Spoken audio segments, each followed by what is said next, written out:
Ang Dalov Museum ay isa sa pinakamalaking museum sa mundo at isa sa pinakabinabisitang cultural site ng Paris. Dating Royal Palace, ito ay naging tahanan ng libu-libong obra mula sa iba't ibang panahon at sibilisasyon. Dito matatagpuan ang mga iconic masterpieces tulad ng Mona Lisa at Venus de Milo. Sa pagitan ng lumang pader at modernong glass pyramid, ipinapakita ng Dalov kung paano pinagsama ng Paris ang kasaysayan at sining sa iisang espasyo.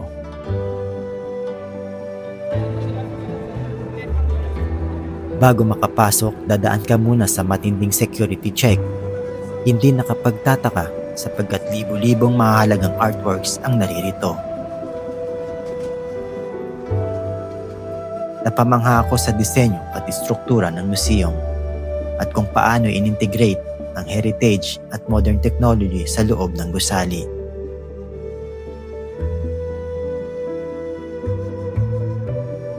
Sa dami ng mga artworks ang nasa loob ng Dalov, kulang ang ilang araw mo para mapagmasdan ang lahat ng ito. Kaya may 3 significant arts ang kailangan kong i-prioritize bago matapos ang araw o ang tinatawag na The Big Three. Una sa listahan, ang The Greek sculpture Venus de Milo.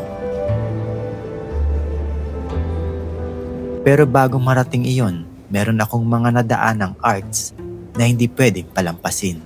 Napansin nyo ba, halos lahat ng sculptures sa Dalov, lalo na yung mga sinaunang statua ay hubad at lantad ang katawan. Hindi po ito ginawa para maging bastos o malaswa. Malalim ang dahilan nito sa history at art. Noong panahon ng ancient Greece, ang hubad na katawan ay simbolo ng kagandahan, lakas at pagiging perpekto ng tao. Para sa kanila, ang human body ay obra maestra ng kalikasan. Kaya ipinapakita nila ito ng buo, walang tinatago. Nang dumating ang mga Romano, kinopya nilang maraming Greek sculptures. Kaya karamihan ng mga nakikita natin ngayon sa Dalov ay Roman copies ng Greek originals at dala-dala pa rin nila ang parehong estilo ng nudity.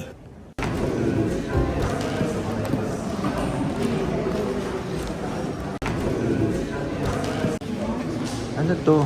Sa aking paghahanap sa 3, nadaanan ko itong kakaibang artwork na tumawag sa aking pansin. Ito ay ang La Quête du Temps. Ito ay isang malaking automated na orasan na pinagsasama ang teknolohiya at sining. Binubuo ito ng libu-libong piyesa na sabay-sabay gumagalaw upang ipakita ang oras sa malikhaing paraan.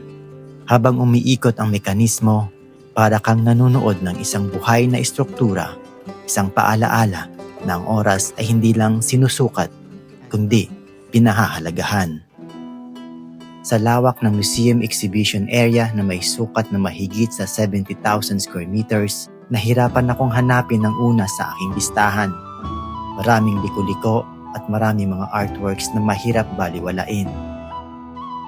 Ngunit sa wakas, makalipas ang mahigit 1 oras, nasilayan ko na ang signage ng Venus de Milo. Ang Venus de Milo ay isang sinaunang Greek sculpture na sumisimbolo ng kagandahan at balanse ng katawan. Natuklasan ito noong 1820 sa isla ng Milos at pinaniniwalaang ang mga braso nito ay nawala sa paglipas ng panahon. Sa unang tingin, isa lang itong pangkaraniwan sa daan-daang ribulto dito sa Dalov. Ngunit sa malapitan, ipinapakita nito na sa kabila ng kakulangan, nananatili itong isa sa pinakamahalagang obra sa Dalov. Patunay na ang tunay na ganda ay hindi nasusukat sa pagiging kumpleto. Sunod ko namang hinanap ang pangalawa sa aking listahan, ang Winged Victory of Samothrace. Bago ko narating ang sculpture, marami pa akong nadaan ang mga arts na talaga namang umagaw ng aking pansin.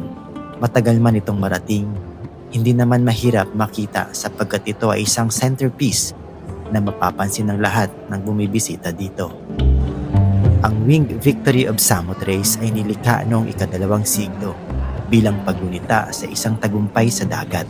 Natuklasan ito noong 1863 sa isla ng Samothrace sa Greece ng isang French archaeologist.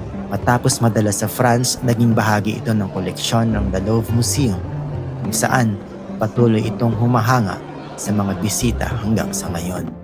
Sa kabila ng pagkawala ng ulo at mga braso, buhay na buhay ang galaw ng mga pakpak at ang daloy ng damit. Isang obra na nagpapaalala na ang tunay na lakas at tagumpay ay mararamdaman kahit hindi kumpleto na nakikita.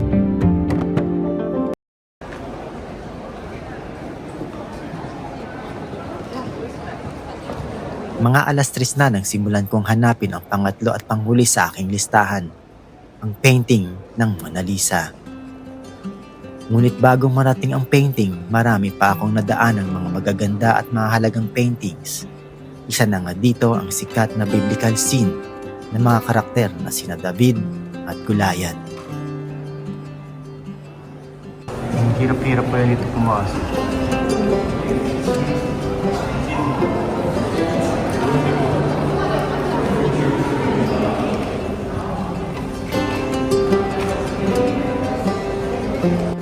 Finally, ito na yon. Let's go in and see Mona Lisa. Araw-araw tinatayang nasa 20,000 to 30,000 katao ang bumibisita dito para lamang masilayan ang Mona Lisa. At maswerte tayo ngayon, kakaunti lang yung tao. Madali tayo makasingit.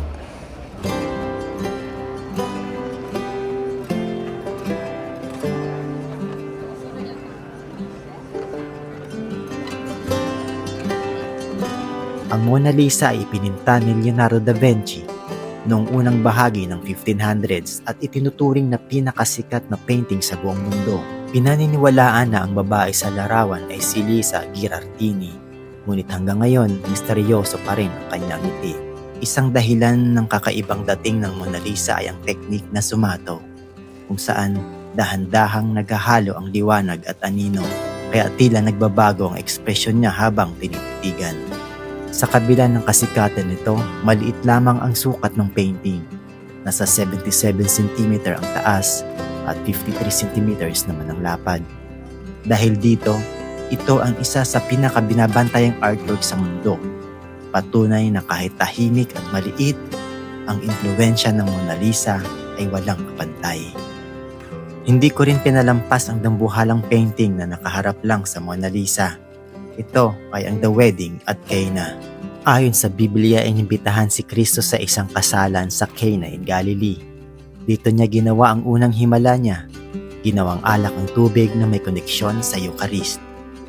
Sa painting na ito, parang inilipat ang eksenang iyon sa isang magarbong kasalan sa 16th century Venice. Imbes na simple, naging grand at theatrical.